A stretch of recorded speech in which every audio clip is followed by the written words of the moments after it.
Yo, what is up with it? We are live, according to our producer, Nick. We're live and dark because we don't know how to fix this Skype issue. We need a new IT guy. What is up with it? All right. Can that be What's up to the faithful? Good What's start, up? Robin. We got Daniel Lee, Sheridan, Arian, Fatia, and who's that guy? Dark in the corner of my screen. Who are you, Brian? I am Brian. Tell me who you are. I am Brian kpoptosis here, and I am the director or project manager of the Smash Summit for Beyond the Summit. Sweet.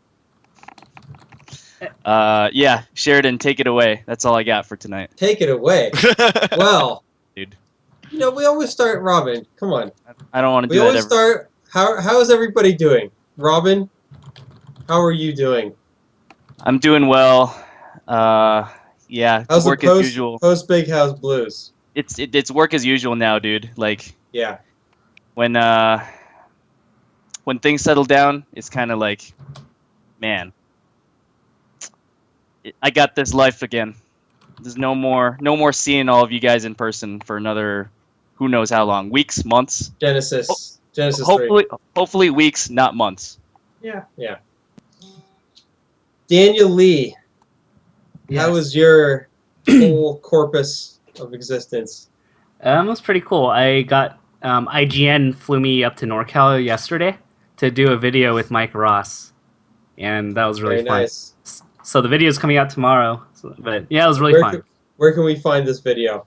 So they're going to show it on the IGN Twitch channel around 4 p.m. Pacific, and then I think they're later going to put it on YouTube. So that's like the base episode, which will include some other stuff. And then we have an extended talk about Smash that's going to come out next week. So we did 2 chats. Nice.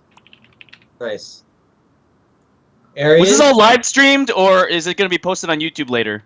It's going to be posted on YouTube, but they made the video like professional, so they pre-shot everything. Oh, okay. And now they're just editing it, but they're going to premiere on Twitch. Cool. Arian and Brian, thank you very much for joining us. How are you guys doing? I'm doing quite well. I'm very excited to watch that episode of the eSports Weekly, I believe it's called. That's a pretty high production show. They have like the whole Coca-Cola sponsorship and everything. Oh yeah. So I'm excited to see that. That's gonna be really cool. Otherwise, I'm doing quite well. Just chilling. I'm in the office right now, and I just want to step on by an MIOM. So I haven't in a long time, and I really enjoy being on the show. Cool. And Brian, also thank you for joining us. No Why don't problem. you give yourself an introduction to all the people in the stream? All right. So I've been involved with BTS for almost 2 years now. I've been living in California for like 22 months now, which is crazy because it doesn't feel like that long. But we've primarily been doing Dota stuff for the longest time. I've been largely a Dota guy. I was really loved Melee in college for like my freshman and sophomore years, and then I got addicted and drawn into the black hole that is getting into Dota, and so I'm basically transitioned over to that. But then I got really excited with everything that was happening in Melee, and basically just decided that if we wanted to try a new game, we wanted to do something that was going to like help out a scene that was really exciting and cool and fun, and something that we like really were going to be excited about getting into. Because we looked at some of these other games and they're fun, they're cool, like CS:GO, Hearthstone. That's like, those are the real like successful esports right now. And for a lot of people, they thought that's where we were going to be expanding out to next. But we weren't super passionate about those. But I mean, if you go to the Dota Smash events, we always have a CRT set up. Like our last Smash Summit, our last Dota Summit, we had a Smash tournament that Hotbid just destroyed at. Although I almost took out one of the guys that prides himself in being good at Smash and Dota Mott. I almost destroyed him with my awful Pikachu, but do what we could. Well, that's a quick breakdown on that. Cool. So we will get to the meat of the details of BTS in a little bit, but first, let's remind everybody that the voting is continuing, and unlike the last 2 days, the elimination ends at 3 p.m. Pacific tomorrow. Correct. So who did we eliminate today? Guys, do you know?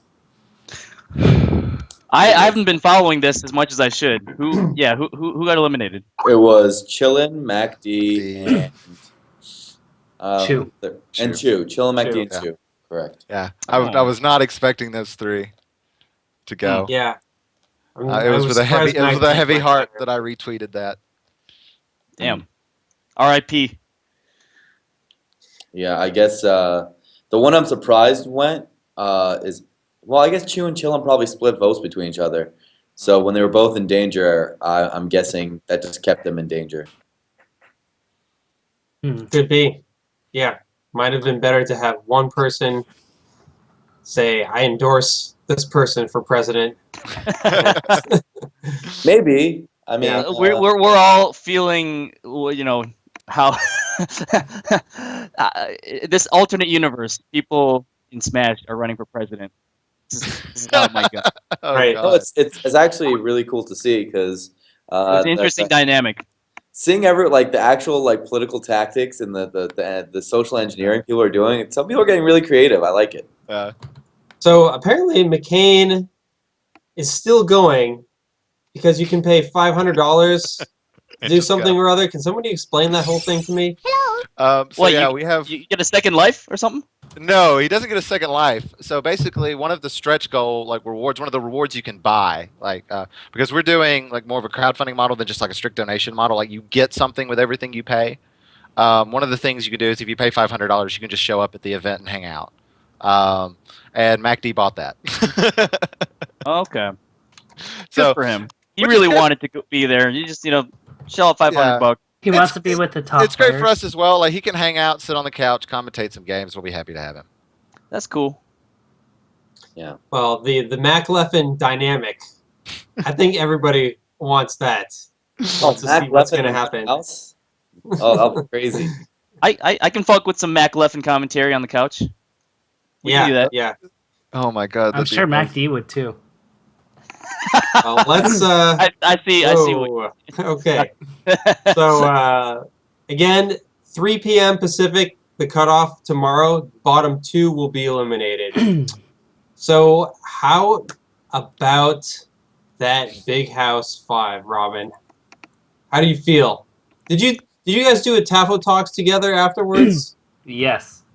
We did it on a Wednesday after Big House, which is kind of crazy. That I was alive 2 days afterwards, and alive and kicking enough to go on and do that. But that's one of the things this year is it was not as mind-numbing of an experience for the TOs, and it was all delegated a little bit better Yeah. than the Big House 4. I'm sure everybody at the event could tell that. Like Dark Rain came up to me at the end. He was like, this is the first time I've been to your event where you could actually stop and talk to me for an extended period of time like this, Yeah. instead of running around trying to Yep. put out fires everywhere. Yep. Which Yep. I will take that as one of the higher often compliments. literal fires. Right. In the case Yeah. of those- In the case Those of Big House. CRTs lost to time. Yeah. Okay. R.I.P. the 3 CRT TVs who went up in smokes at Big House Yeah. 4 literally. Yeah. Yeah, no, it was good. Good from my end. What about you guys? Do you have fun? Yeah. Absolutely. And as part of as a TO and planner myself, I was definitely taking notes. And it's kind of the standard that we are holding ourselves to. Sweet. As far as organization and execution goes. But Nice. of course we are trying to surpass you. Oh, I will be Production the happiest person if you do, because if we keep raising the bar on these Smash tournaments, it's gonna be pretty amazing in 2016 and beyond. Yeah. Yep, definitely. So, I see that the first item is top moments from Big House 5. Who's got an opinion? Cruz. Yeah. Cruz, okay. Tell me about why. Just because SoCal won, or anything in particular? Well, I mean, it's like the day one exhibition that replaced the top player versus random match. And I think everybody was excited. Everybody was into it. There was regional pride, and yeah, it was just exciting to watch. The things, none of the later matches were blowouts. All were within like 1 or 2 stocks. So yeah, it was exciting. Cool. I would like there to be always a crew with like Armada, and then a couple people, a couple like questionable people at the end of the crew, just so they're all close and 1 stocks and 2 stocks, make some drama. Because all of Europe's crew battles were amazing, and of course, being from the Midwest, it was a little bit heartbreaking to see Europe versus Midwest. But I'm glad that at least the crew that moved forward made for some really entertaining matches the next 2 rounds too. Yeah. Does Europe win that crew battle if Leffen gets to make it to Big House? I think I don't think you can't say that for sure, just because the counter picks work differently. The game plan's different. I don't think you can say, just it was because pretty close. Yeah, it was really close. But I don't think you can say SoCal won by 2 stocks.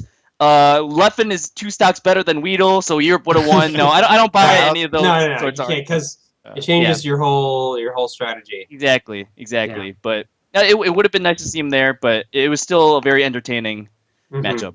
Mm-hmm. I agree. And what about you, Sheridan? Teams. Definitely teams grand finals. Ooh. Yeah. Love seeing the just the dedication to teams and teamwork finally pay off, defeating the current undefeated or formerly undefeated Giants. Amazing.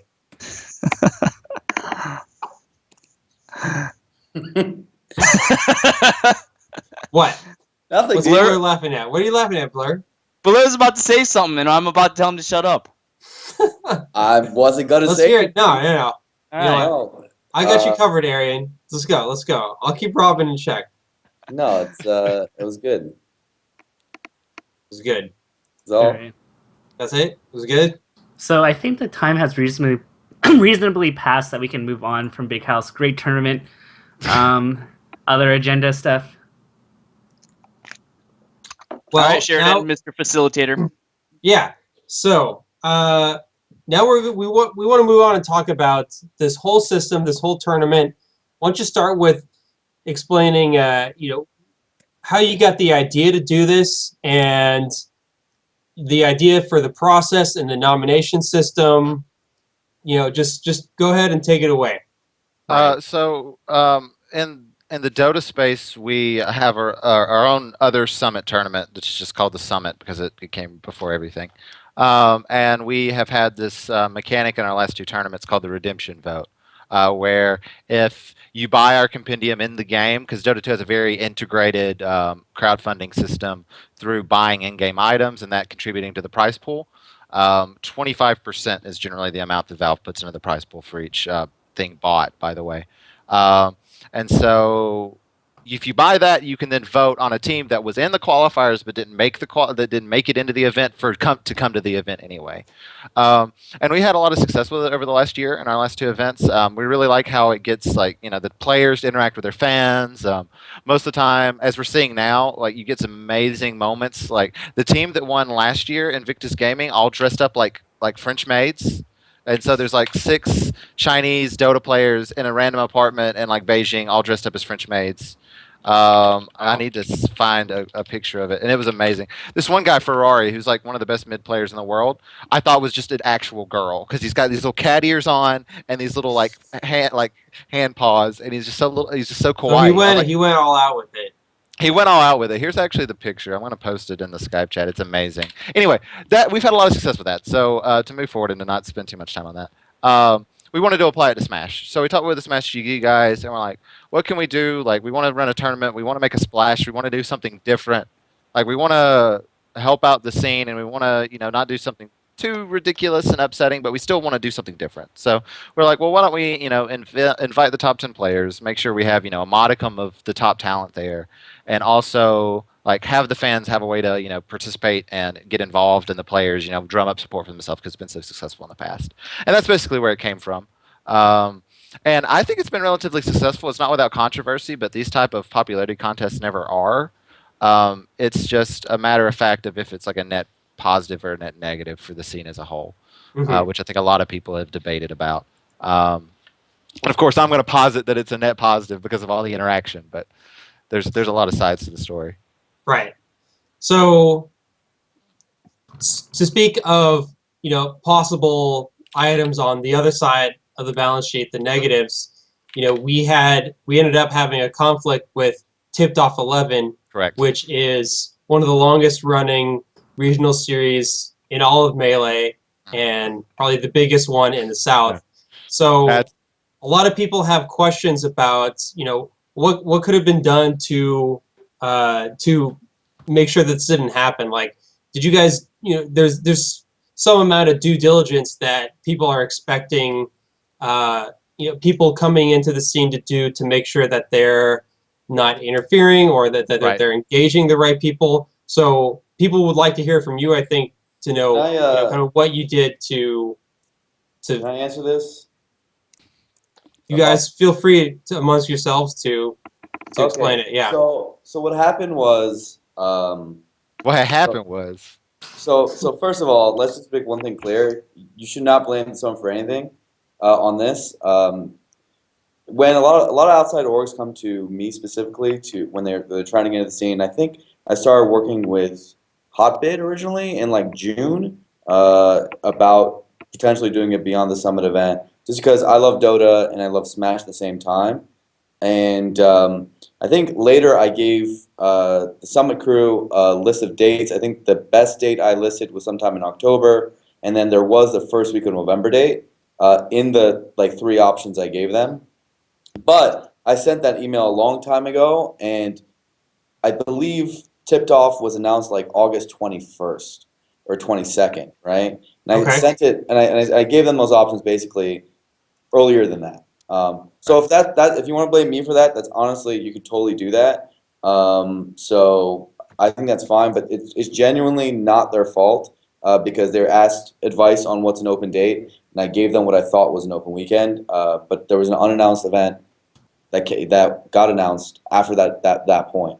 I think in general. Okay, so let me just make sure that's clear. So you're saying that this whole discussion between you and BTS, this was all before Tipped Off announced their date. Is that correct? Yeah. It was before Tipped Off was a thing. Like, we started talking about the Summit thing in around June, and I think I gave them the potential dates either early August or I think it was like late July, but I'm pretty sure it was early August. And Tipped Off wasn't announced.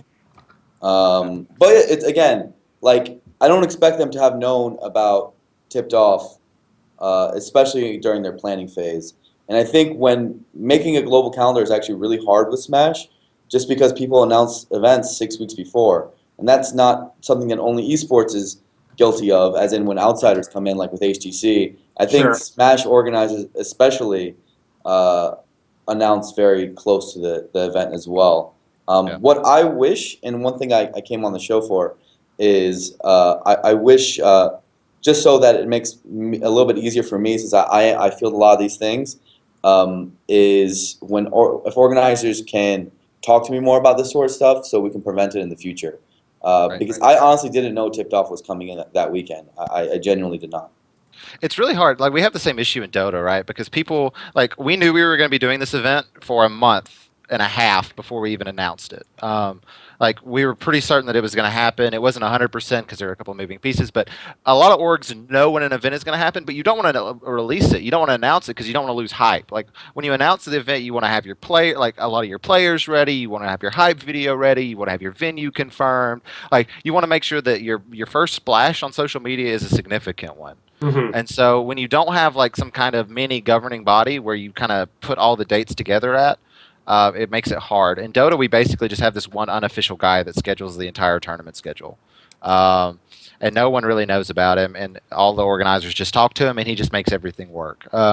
It's surprising how well it works, actually, and there's a lot of delays and a lot of fusses back and forth, but it always goes back between teams. There's very few times where organizers actually get in spats about events happening. So it just needs to be a thing where, like Blur said, like if you organize an event, like, and you don't want to announce it yet, that's fine, but like let your weekend dates be known. is really important. So Right, and I think the lesson is that being proactive about this is not it's not entirely any one particular side's responsibility. I mean, I think that those people who have power in the community to engage with esports people and grassroots people at the same time have some responsibility to reach out to the grassroots organizers to figure out what they're doing, and at the same time the grassroots organizers have some responsibility to ask around others to see what kind of events others are planning around that time. So I think it's hard to do it without like the big central body like Brian's talking about, which we don't really have for Smash quite in the same way. So I hope that in the future, hopefully lesson learned to some extent. right. But given I mean, that, there could have been more due diligence done on our side as well. I basically just ran looking at like Smashpedia events and that kind of thing. I think we're at the point now though that there's a regional tournament just about every single weekend. Like I looked at like right. what it would be like if we went like a weekend past, and we're still interfering with like 3 other Smash events. I don't think any of them have the prestige of Tipped Off 11, but they're all regional Smash events. Sure. So Yeah, but they're despite that, you always want to, even though you might always just be conflicting with something, you surely want to seek to just minimize the conflict, yeah. right? Well, it's also the So, question. You get into a weird question of who is worthy of conflicting with and who isn't worthy of conflicting with, which can be a hard issue because, like I said, like if we moved back another weekend, it would have been a less prestigious tournament. But like, how do you make that decision? Can be really tricky. well, I mean, that's hopefully there would be some sort of liaison Yes. between you and the rest of the community that could help you make that decision. But and everybody works well with it. What I want to know is, okay, so there's a conflict. All right, we all know that. And Blur, Brian, anybody else, feel free to chime in on this. What do you think is the actual effect on Tipped Off in terms of what this conflict is kind of the negative effect on Tipped Off? Plup and Lucky are no longer going to be there, which would have been good for them. And potentially PPMD. We don't know if he'd have played or what he'd done, but that's potentially. Maybe other top players would have confirmed over time after that point because they still had another few weeks of promotion to do.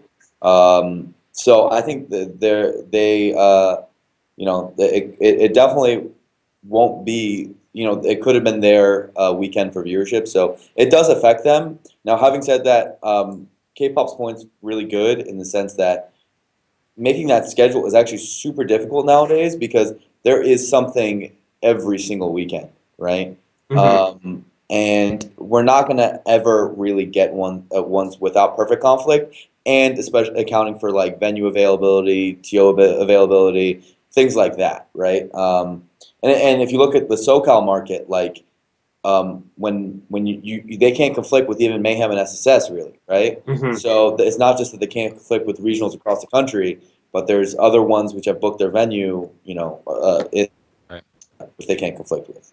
Right. So but it's even though there's never a perfect one, there's still usually a ideal. least bad. Yeah, at least bad one. And I think like it's really easy for a person like me to determine that when they have all the information. So I think the lesson to get out of it is just this is it's still like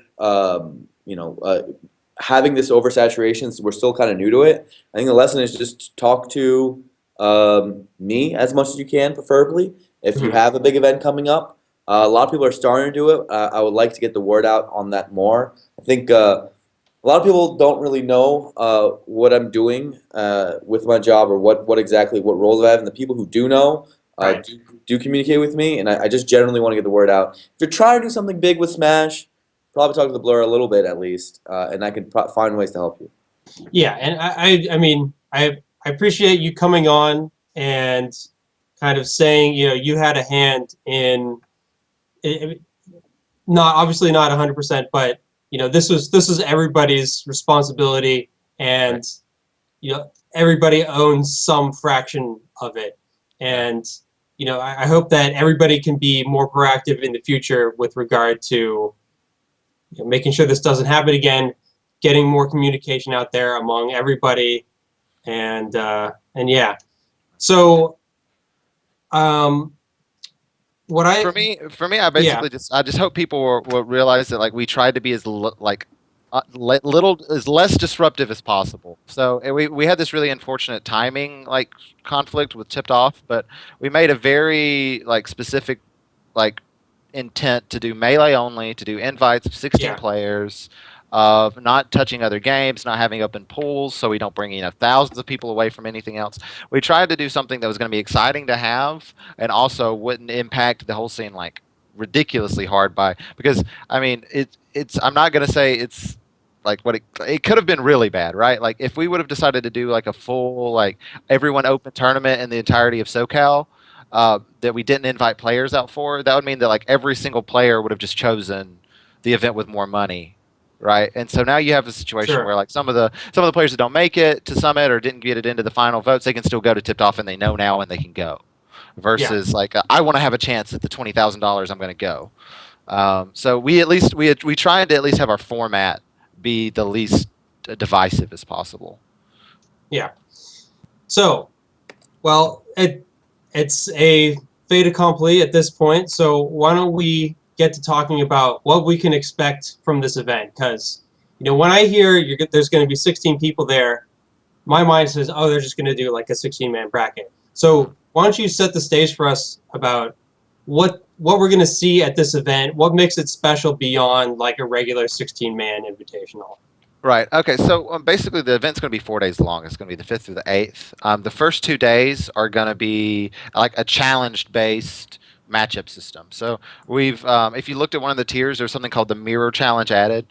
We have a $3,200 pot for the challenge round. And so basically what that is on the first 2 days, we'll go down the roster in like a round robin fashion, and everyone will get one challenge. So basically they can put up $25 and say, I want to challenge Lucky, like Mango can, just to fuck with his bro. I don't know.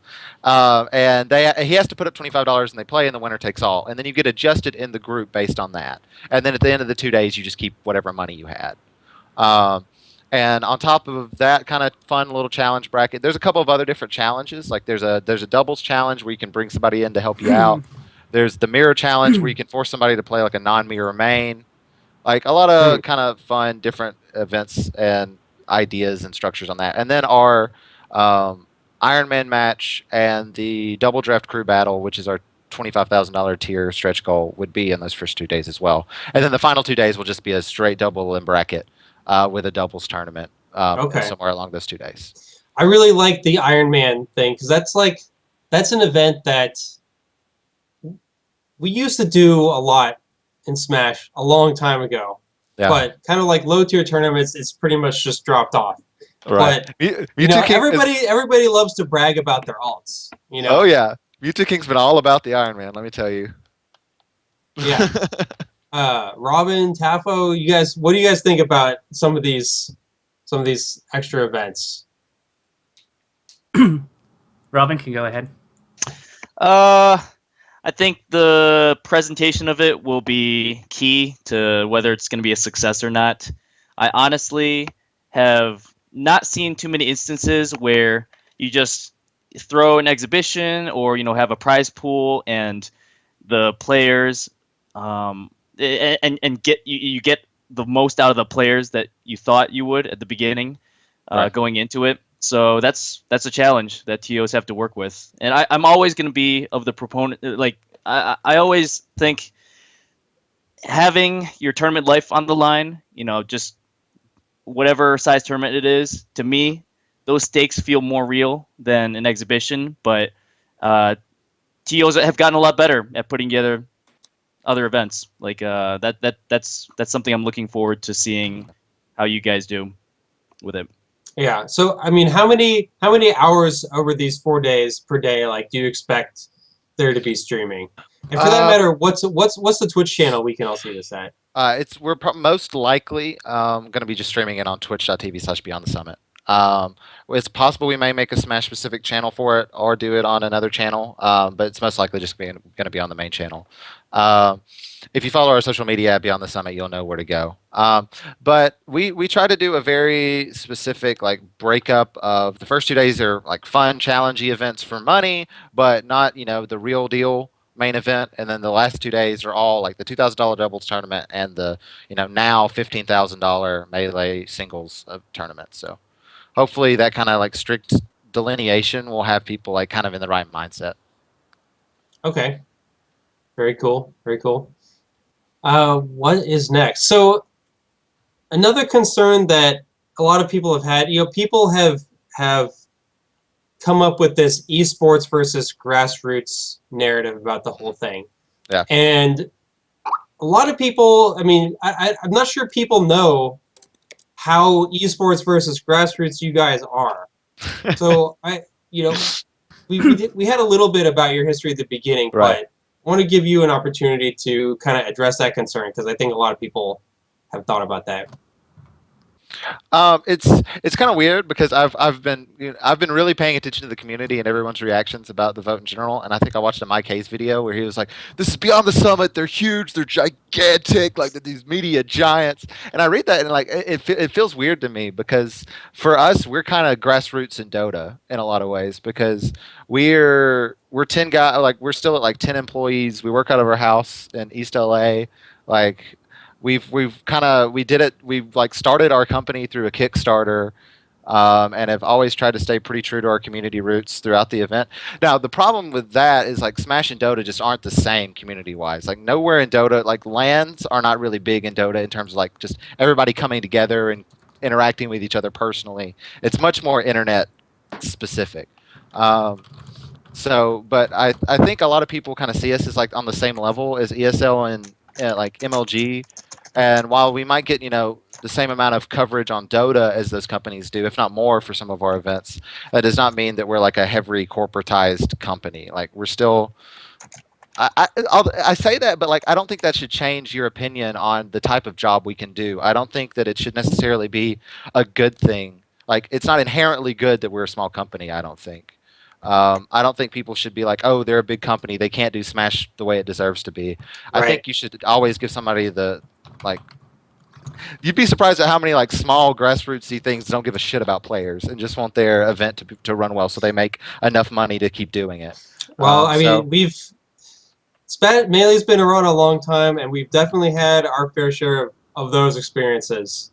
So yeah, I mean, size does not really guarantee anything. Right. But I wanted to make sure people were like completely aware if they're having this whole like grassroots versus, corporate esports discussion that they at least know like our company makeup in a lot of ways. Like we're still very startup-y. Like we just kind of been successful with Dota and trying to turn that into something else. Everyone talks about like how passionate they are about Smash, and it's very true. Like everyone that's involved right now is super passionate, and that's just the way it is for us. It's just like we're super passionate about esports and want to create the best content possible.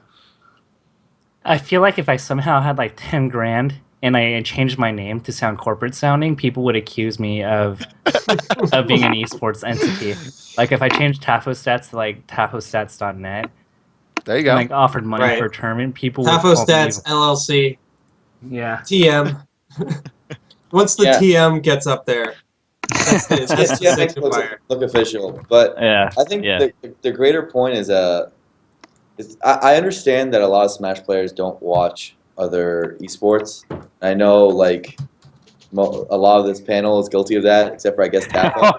I'll be completely honest. Look straight at me. That's cool. I'd never heard of Beyond the Summit or any of that stuff until this rolled around. Guilty as charged, man. Beyond the Summit's like a little over 2 years old, I think now, and it's just like it's some homies in the house. They're very cool. They're a company, of course, but I would equate it to the VG Bootcamp of like a much bigger community.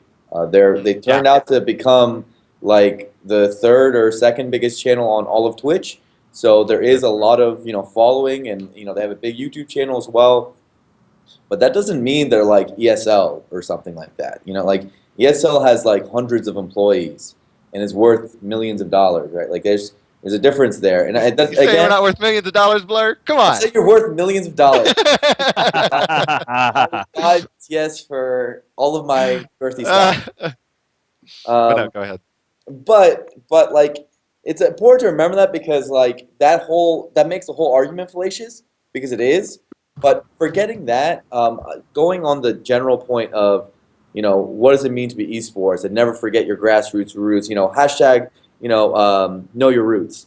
And the reality is like, if we actually want to grow as a community, money matters. You can't really do anything of importance without money in the capitalist world we live in.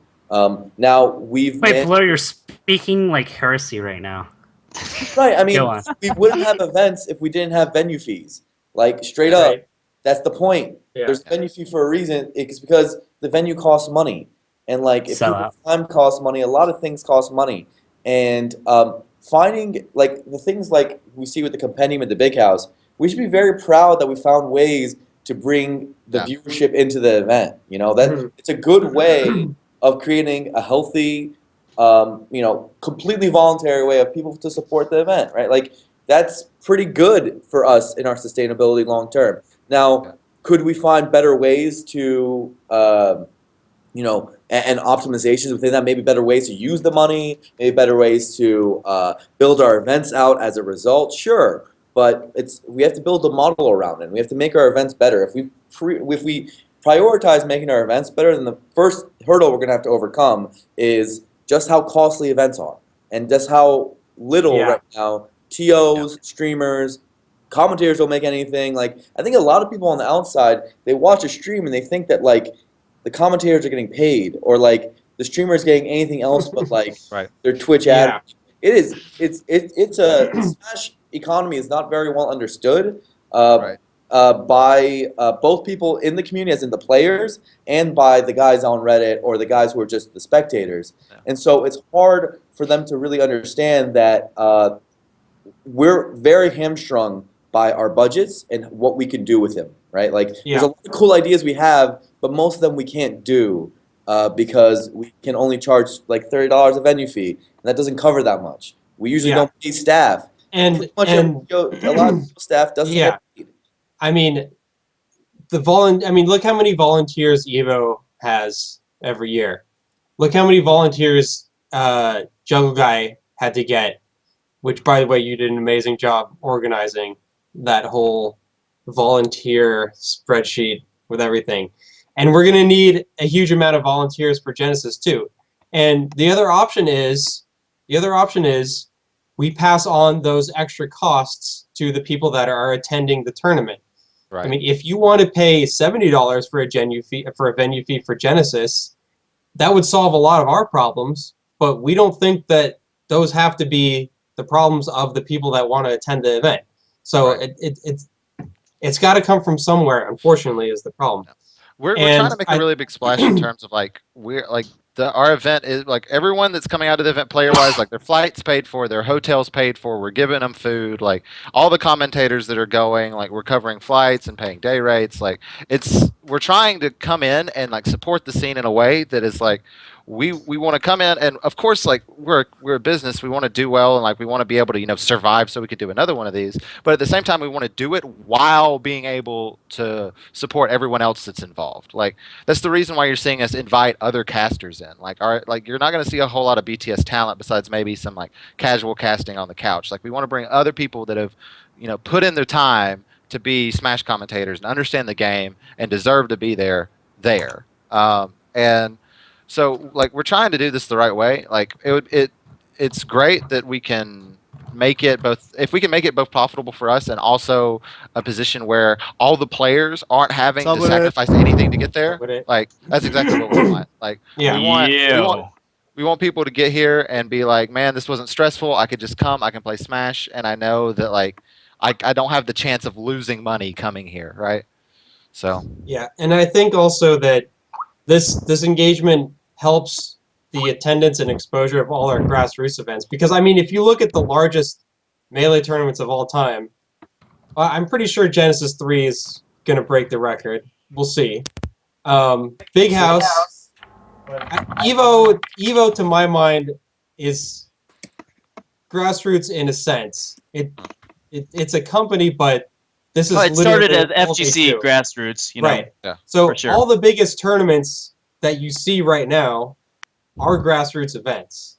So yeah, esports gets involved, but the narrative that it's somehow adversarial, I think there's not really much to support that.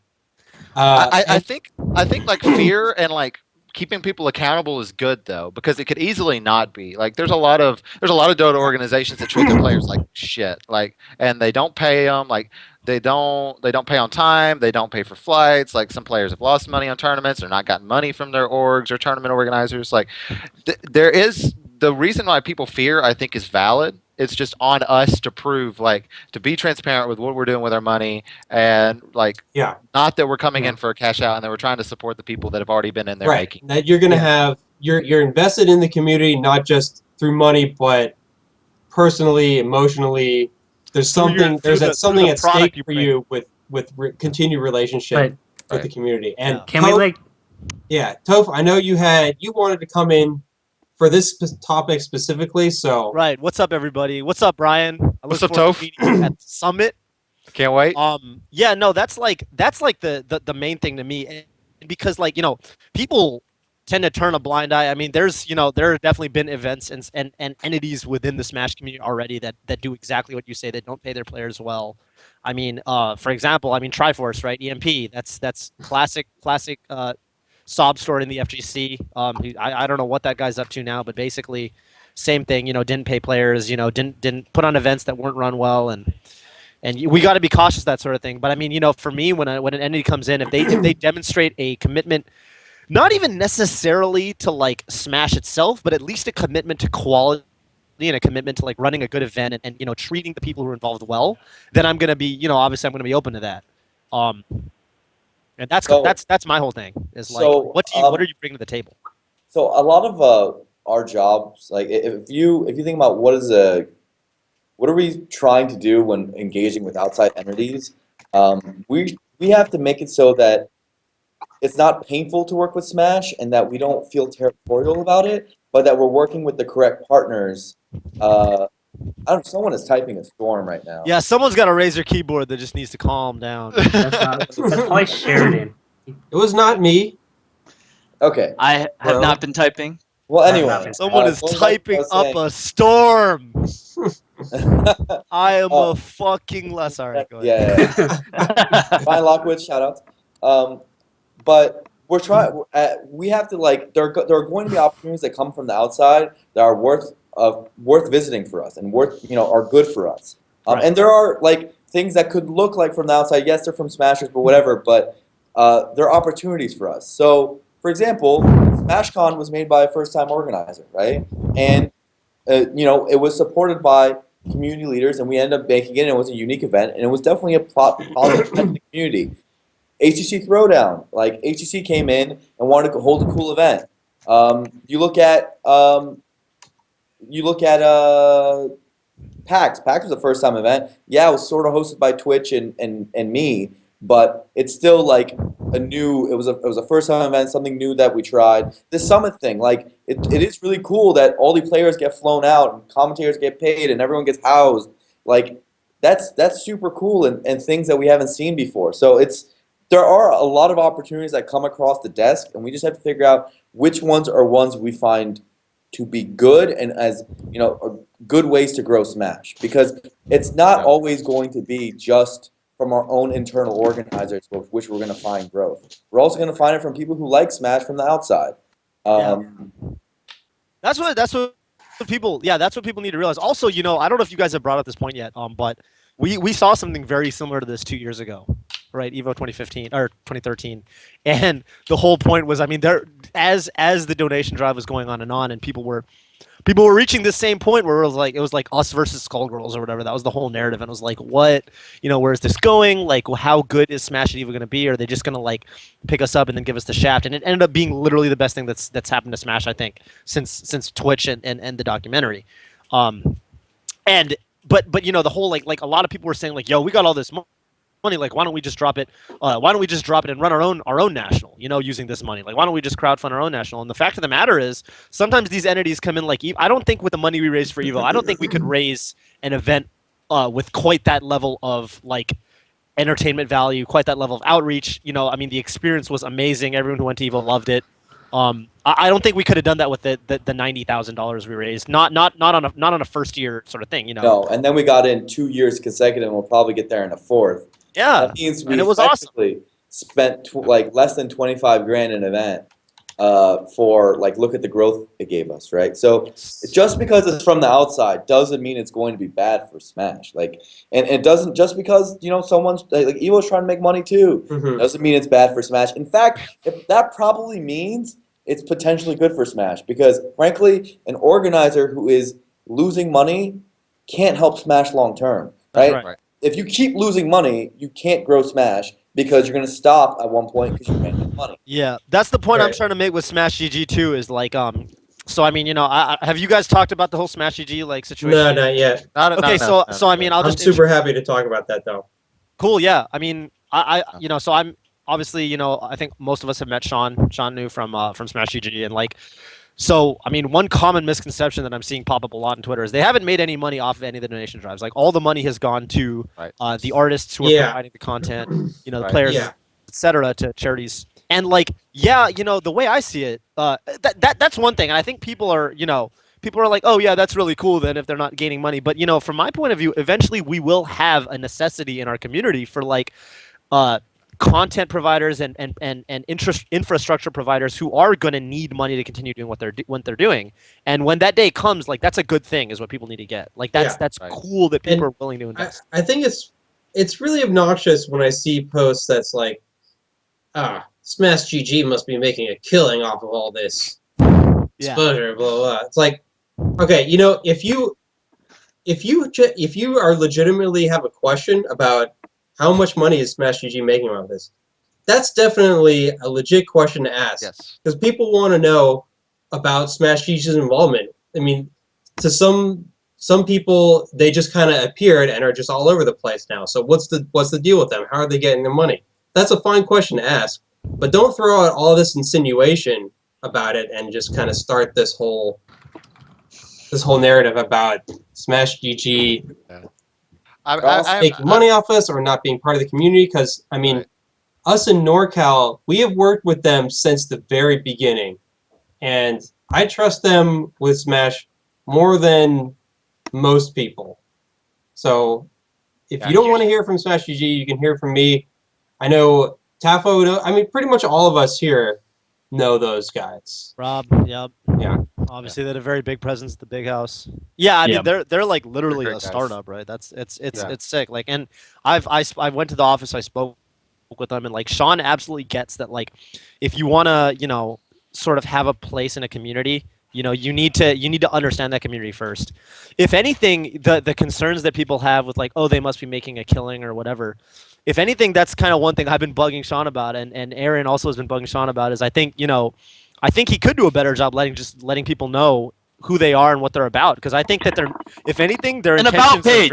Exactly. Where's the about page? Sure. It's been telling Sean for months, independently right? come up with that idea. Rob, how many times have I said that? Probably every meeting, I think. Oh yeah, I say that every I came time. up with that idea independently of you guys. I want you guys to know, like that. Like I just keep telling them, like, yo, people need to know who the fuck you guys are. Like, it's all good. Like I tell this to Spencer too. I'm like, Spencer, you provide an amazing product, but like you need to if you put your face out there, you could be rolling in the dough, dog. Like, people would love you. But no one, he's like, I get it. Like sometimes you're too busy actually getting shit done to like to be letting people know, hey, this is why I'm so amazing. And sometimes humility takes over. But like that's a thing. Like being part of the community, like you have to be transparent to a certain degree. You have to be visible. For real though, shout out to those guys. They've been great to work with. When I suggested I specifically mentioned the anecdote that like when we do Dota crowdfunding for our tournaments, it's 25% of purchases go to the prize pool, and half of that comes out of our share. and half of it comes out of Valve share.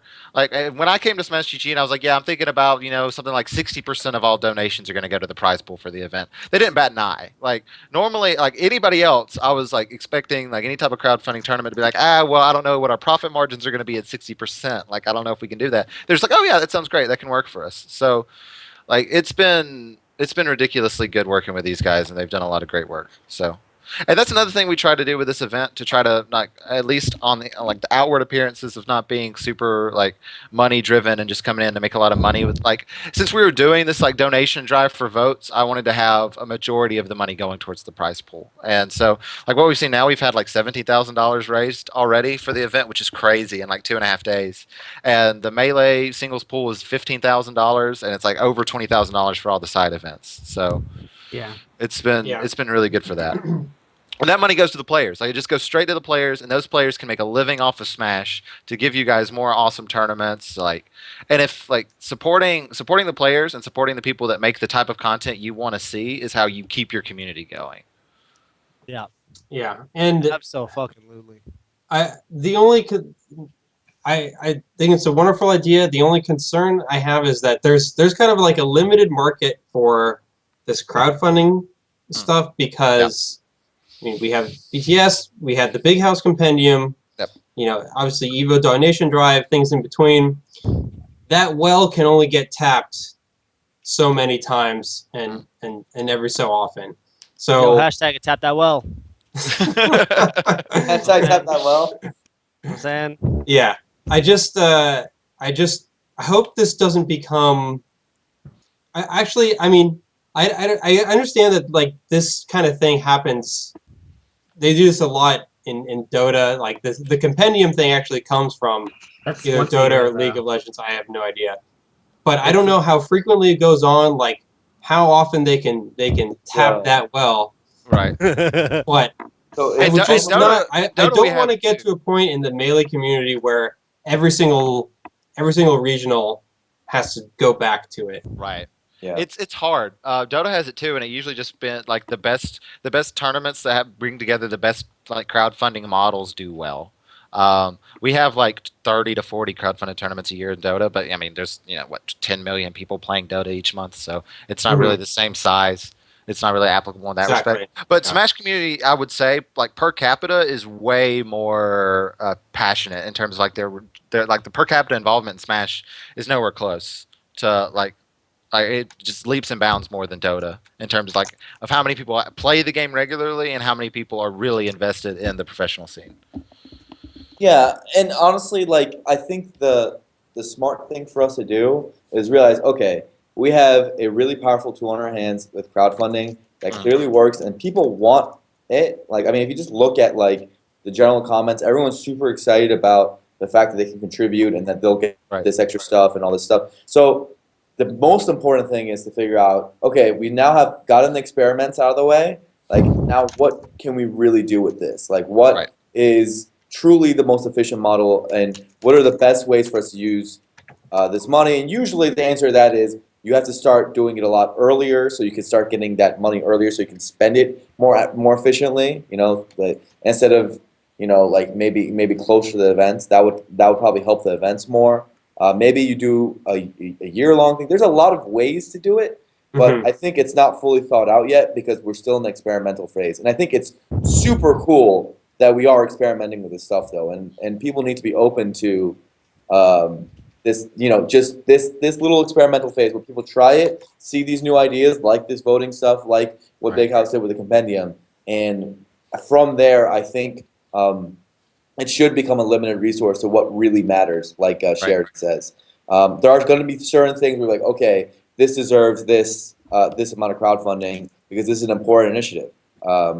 I found that like if I go back to when we made the first Smash Vault in SoCal, like finding money for that was so hard. I had to broker 2 deals between Evo and MLG in order to fund, just buying a few TVs, and if I and the transport of those TVs. If I just crowdfunded it, we could crowdfund a Smash Vault in like every region right now, and that is important for Smash, right? Like things like that. It's like thinking about what are the important initiatives that we want to push and how can we come together to make it happen. Word. Word. Word. I love crowdfunding because it takes the middleman out, right? Like if you really if you like something, you don't have to go through the middleman of so for baseball, if you're a baseball fan, you like buy baseball products to support it. You have to like watch ads or anything else. It works that way for esports too, just with a lot less density than cable TV because holy shit, the ad density on cable TV versus like being a Twitch watcher and having to go and watch a football game is awful. God. But and so when you have things like crowdfunding, you can kind of get past these things that people don't like, which is like the stuff that they're not interested, right? The non-content that they consume in order for the people who are making the content to make money to keep making the content. And so if crowdfunding can work and it's a system that is ethical and enforced and people understand it and like it, it's the best type of system for entertainment because you just get money from your fans and you do what your fans want and everybody's happy. And there's no middleman of something that they don't want to consume in the middle that's paying for the other thing, right? So I think exploring all of our options and being open to what works and what doesn't work, and we're definitely taking notes on what has worked and what hasn't worked with our crowdfunding. We're not being bullheaded about it, but I think that's the way to go in general. That's the cool thing, and I guess that's like crowdfunding done right as opposed to crowdfunding done, I don't know, not right, is like, ideally at the end of the day, and people are saying like, yo, why do I got to drop money on this to vote for people? I don't get it. And like, my understanding is that the whole model with like, for example, the Smash Summit votes is that like you get to buy shit that you want, Right. you get to buy like whatever cool Smash merchandise, and then you get additional votes. It's like the whole point is that like your community involvement and your, like, you don't have to vote, right? Like you get to watch the event no matter what happens. Like it's not like we're like restricting it. It's not pay-per-view. No. People are, there will be no subscriber 1080p. Like so you just get an additional say, like based on your level of involvement or what have you, in who makes it in the event. And it's gonna be a sick event either way. So like it's like, okay, I don't see why this is like, I don't know. I guess people are like wary of like just the general vague sense of like, oh man, we don't want to pay to play model or whatever. Yeah, and I get that. Like, gamers have been taken advantage of in so many avenues that like Dude, I understand the trepidation for sure. I saw the most amazing tweet from Kanye West that I think has like 50,000 retweets, and he just tweeted, Here we go. It was whoever puts pay to play content in children's games on mobile should be sent to hell. It was like the most like real like human thing that anyone could possibly say coming from Kanye West, and I was like, thank you so much, Kanye. Thank you. So that's that. Easy. I have no problem with fans like wanting us to be accountable. As long as it's reasonable. I don't like pitchforks when you're not fully. I don't like when people jump to the very worst conclusions without evidence. But I don't like that. But I have no problem with people being like, why should I trust you? Like, why are you going to run a good event? Why should I give you my money? Like, that's fine. That's being an informed consumer, and I have no problem with that. It's just on us to make sure that we provide that good content. Right. I think after the event, a lot of people's like a lot of people, because that was how it was with Evo. People were like, dude, why are we spending all this money on this like Evo donation drive? I don't get it. And then as soon as Evo happened, everyone's like, oh, that's why. So it's like, I think it was like that. And I mean, that wasn't the people's trepidations. The tournament itself is the smallest part of what we actually got out of that whole thing. It was just, it was a community growth. Is the presence and the future, right? Dude, Smashers have always been like kind of fearful of where the money is, like in whose hands is the money. And I think it stems from like there's a long history of random events, across the country just popping up, and for whatever reason not paying their players. Things went completely, disastrous. I think there's like a Game Unicon thing on the East Coast. We know about EMP in the FGC circles, and I remember earlier this year, this kind of thing, this kind of discussion came up when Super Smash Con came out. It's like, wait a minute, Smashers are like really skeptical of this, and I don't think that's necessarily a bad thing. Right. Like Brian I was said, definitely account- in the skeptical camp on Smash. yeah, oh yeah, and even I was for a little while too. And you're on board. You're running the tournament too. Yeah. So, so I don't think it's necessarily a bad thing that people are being skeptical. It indicates to me that people care about the value that perceived outsiders bring to the community. And at the end of the day, it's good to have accountability in our scene. Mm-hmm. Yeah, I think it's amazing that we are so careful about it, and I think that like when looking at every prospective outsider to come in, that is a primary thing we should think about.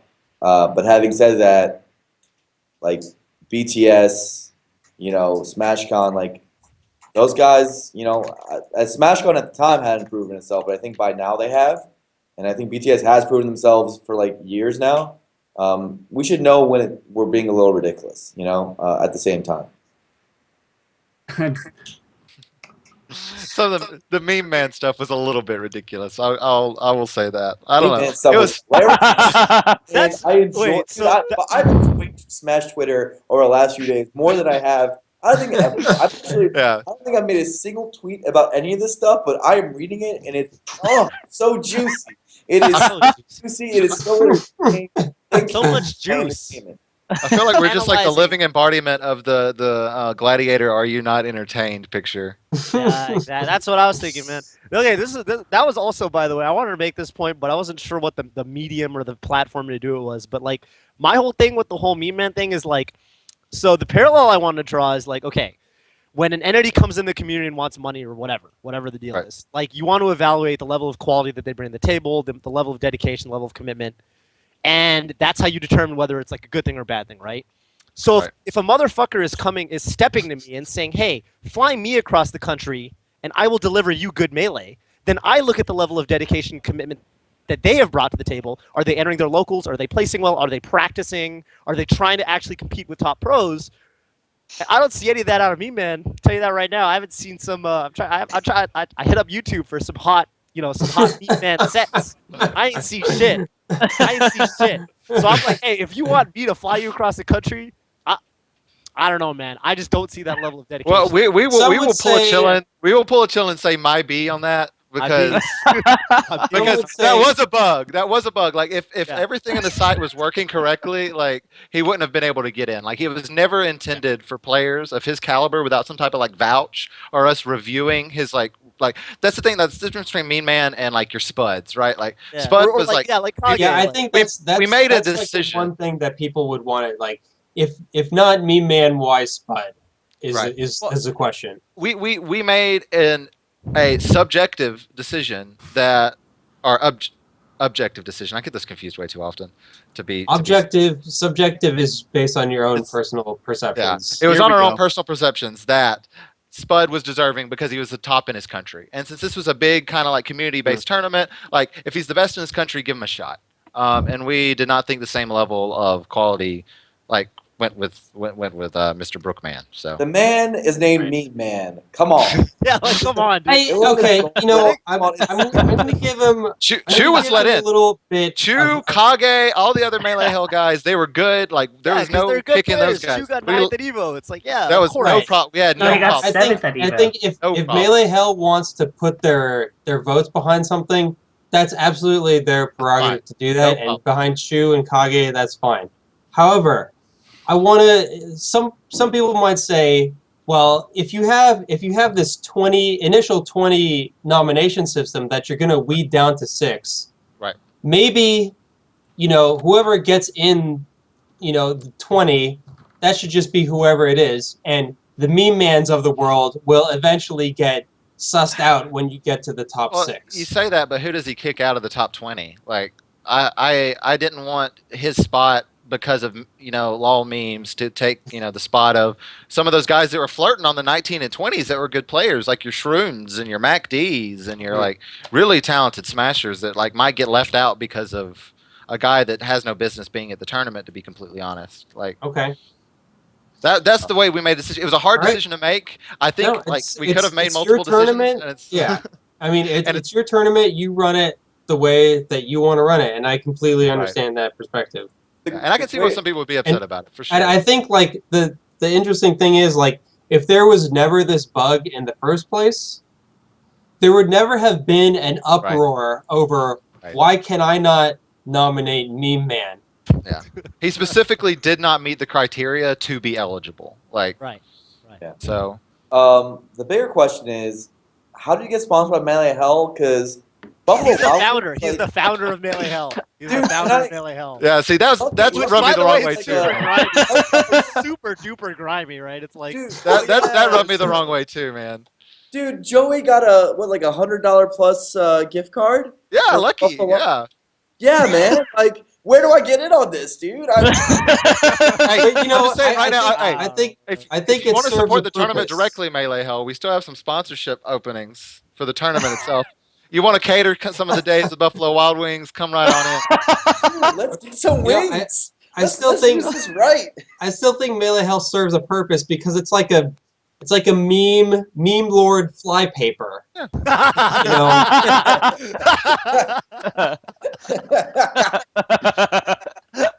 I think the quality of our posts in like our regional groups has gone so much better with Melee Hell's existence because they don't post there anymore, right? So I think it's and you know they need those things are going to get posted regardless. We all know that it might as well be somewhere.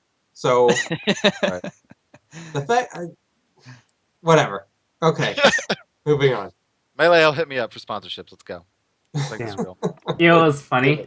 Like, What's it's- funny, Tafo? So watching this unfold, like I love watching game theory. I love how people come up with strategies and just like going to like different Facebook groups, whether it's a region or Melee Hell or Hugs like promoting himself as Bernie Sanders. It's like Hugs is like is going ham. I really love like the Hug's Hug promotional promotion, campaign. dude. I think it's great. God. and the fact that Hugs shot from 22nd to first at the last minute was like the most funny thing. Like I could have never written a better script. I really think it's really crazy to me that the voting is as easy as close as it is. Yeah. Usually I expect like to be like kind of like the power law distribution where you just have like one guy running away, like second and third, and then you just kind of like level off like what that. I think it is I think about how I voted. I'm not gonna tell anyone how I voted because that'd be messed up. But No, I have not voted yet. I'm saving my votes for the very last. I'm not voting. I think a lot of people are. I think it's going to change drastically at the end. But I think that like a lot of people just look at who's on the bottom and they pick that person. Like, why would you pick the person in the lead? Because they don't. Right now, it's like it's the elimination phase, right? They're kind of safer. They don't need it right now. If you have like a player, you like everyone has like not just one player they like. They probably like 5 or 6 of them on the list, right? At the minimum. So they just look at like whoever their favorite of the people on the bubble is, and they keep voting them up. I think that's what's happening. Yeah, it's gonna be funny Been a lot of because it was funny watching like 8 players in the top 20 consult Melee Hell for votes, and it split their votes so much that Shu got eliminated. yes. I'm saving all my votes for the very end for whichever player needs it more. That's pretty much my So noble. plan. Yeah. Dude, I feel guilty every time people get eliminated. Like, wife made a hilarious tweet about like it being like the Hunger Games, where it's like it's 7 o'clock, you know, cannons firing into the sky. It's like someone got eliminated. Like, I feel so bad because like It's God, brutal. That's it's so part. That's brutal. what they signed up for when I they. didn't expect for it to be this brutal though. Damn, Yeah. Yeah. it's drama though. I like the dudes who it feels like they're not really doing anything to like stir up the vote, and they're still around. Yeah. And it's like, you know, like I honestly like there's dudes. Who's been voting for Swedish Delights? I was about to. Where is that campaign coming How is from? he 4th? And how is it like? I think it's Team Burt, right? I feel like Team he's Burt. the only. Team Burt? From the Is that Burt Bus Driver? Hey, bus hey, driver. Arian. How many people are in the DVD? tri-state area? Okay, and how many people? You know, he's the only tri-state player still Yeah. remaining. Okay, Yeah. I guess so. There's No, Zoo. you're right. Dude, I was gonna say the tri-state No, area is Zoo's not well from represented. any region. Zoo is from China. It's very Chinese. Zoo is Very from mainland so China. Dude's from Harping.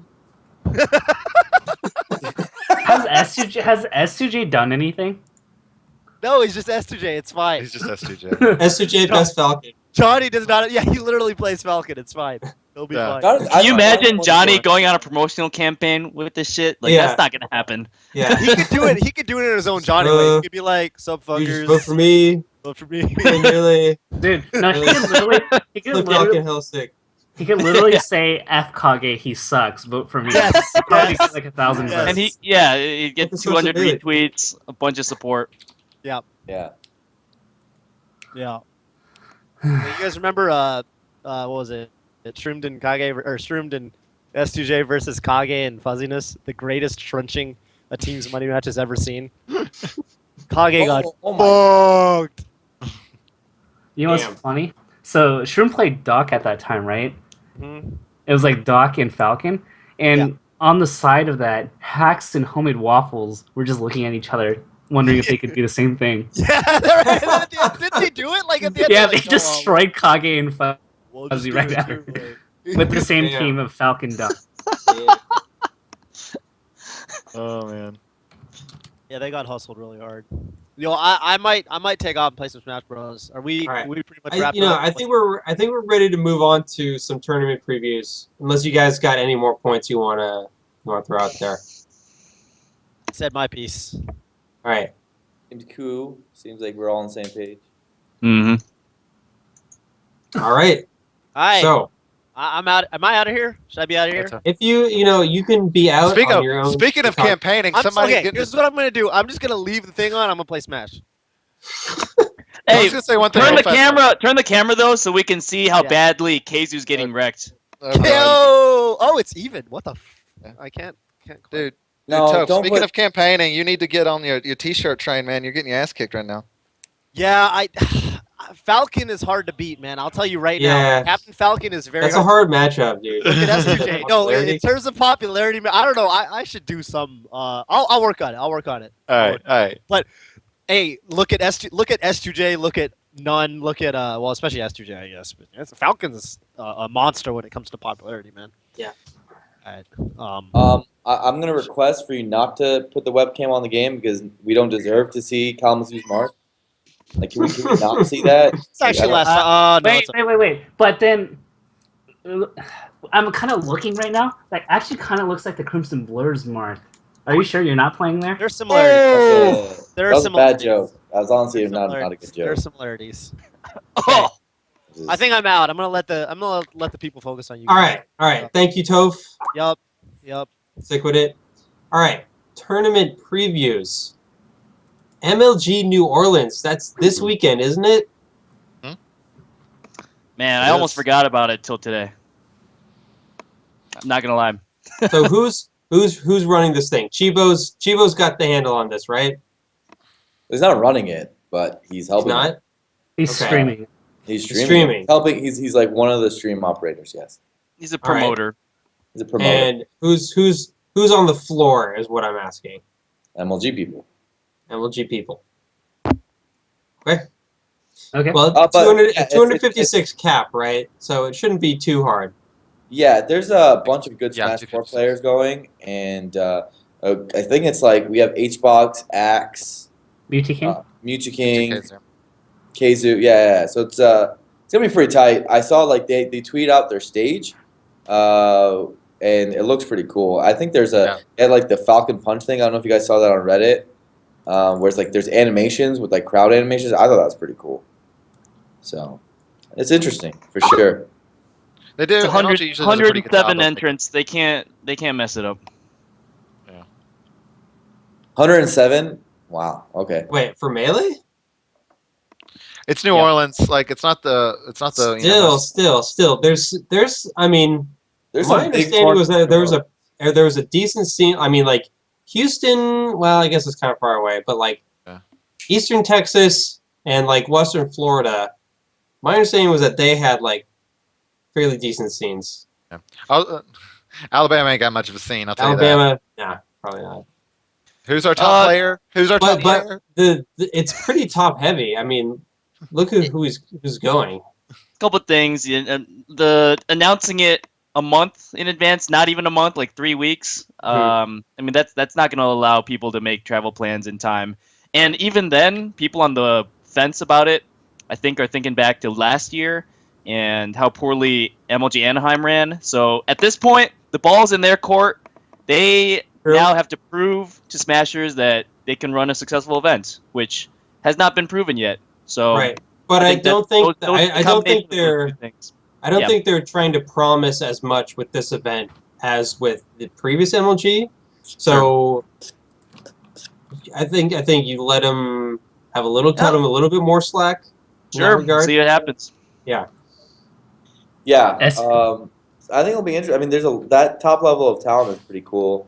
They have D1, EE, TK. They have some pretty good casters going there. Gunblade, Wobbles.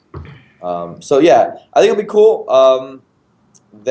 It'll be. I'm mostly interested to see if like how they shape up their production and like what they want to do with Smash. Like I think this is a pretty good scale event for us to all see. Is MLG worth revisiting as a concept? Just because the Anaheim it definitely left a sore taste in a lot of people's mouth. Even though there was a lot of good matches still. Is even the Smash event I mean, going to be on day three was great. Yeah. Is even the Smash event going to be on MLG TV? Like everything's going to be on it? I think MLG does everything on TV right now. Yeah. Okay. Yeah. It will be. I know in the past some of the events they've been like, I think there's something recently that they streamed on Twitch instead, just for like worry that they wouldn't get enough viewers on their own platform for like some kind of smaller game. I can't remember what it was. I think that might have been a while ago though. Actually, it might have been a while ago. Yeah, I don't know. I actually don't know. But yeah, it should be a great tournament. And then we have Smash the Record. Who knows about that one? That's the weekend after, I think, right? Yeah. Yeah, I know a little bit about it.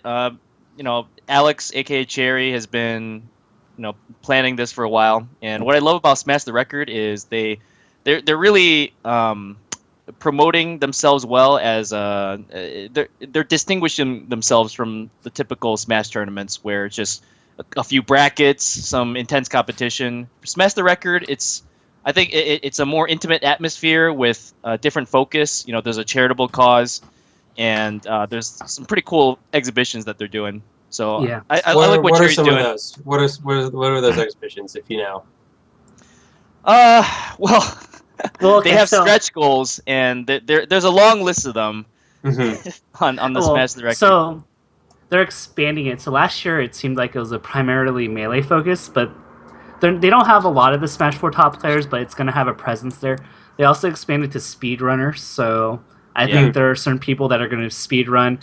The Smash community and the speedrunning community have always kind of had a connection, so I'm not sure if Trihex is going or if some other people are, but I know that's going to be around. And the cool thing is that they flew out a lot of the non-Big Six players, so there's like a wealth of like the top 7 to top 25 level players.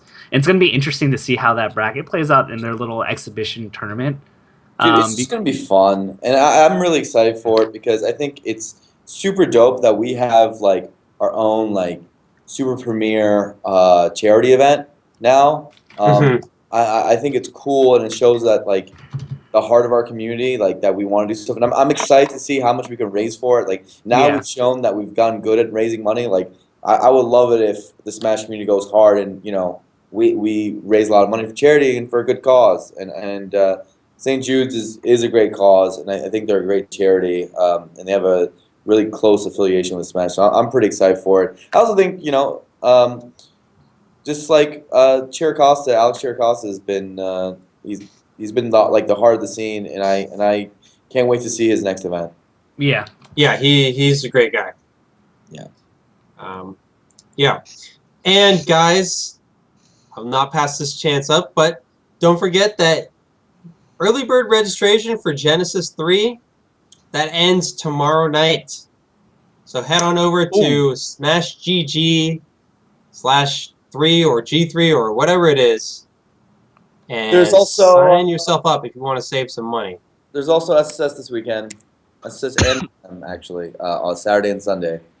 We have a doubleheader in SoCal. Oh, yeah. We have those, so I think some of that- NorCal's coming down, aren't they?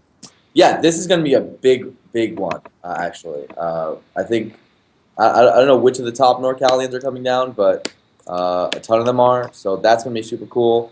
Yeah, fun time. Also, I want to plug Umicon in Detroit on Halloween weekend. I'm going to be running the Melee event there, and Umicon is very nice. it's a giant anime and Yeah. gaming convention. Easily over 10,000 unique attendees. Smash has a very small but important role at it, so that'll be fun. Sheridan, can you also promote the volunteer sheets? That came out recently, right? Yeah, so thank you for reminding me, but if you volunteer for Genesis, which will be a 4 to 6 hour volunteer block, you will get priority seating at the venue that we have on Sunday, which is the San Jose Civic Center Auditorium stadium seating. You'll have that priority. You're going to get a T-shirt and some other stuff that we haven't decided on yet, but you can find the volunteer form if you have experience running pool captain, or you just want to help out, set up, tear down, check in, any of that stuff. The volunteer form is posted on the Facebook event for G3. Yo, Sheridan, are we still down to go tomorrow? That's what. Just wondering. We're still going. I gotta make sure. Yeah, we're still going. I gotta check with the people though. But yeah. You gotta talk to Hugo then, because he knows all about the people. Sorry, I'm like trolling so hard. All right. Anything else? Yeah. That we need to promote? Nothing for me. I think that's about it. Is kpoptosis still here? Yeah, I'm here. What's up? I just haven't had a Any lot to say about upcoming tournaments because I just, have mine. Speaking of previous tournaments, we could talk about how SoCal Regionals was last weekend, and someone on our panel got top 5. Congratulations. Top 25% of the tournaments. Are you kidding me? Dude, I got 5th at a major. What do you guys know? Wait, I didn't know 20-man tournaments were considered majors. SoCal Regionals a major? Excuse me? Who are you? Oh man.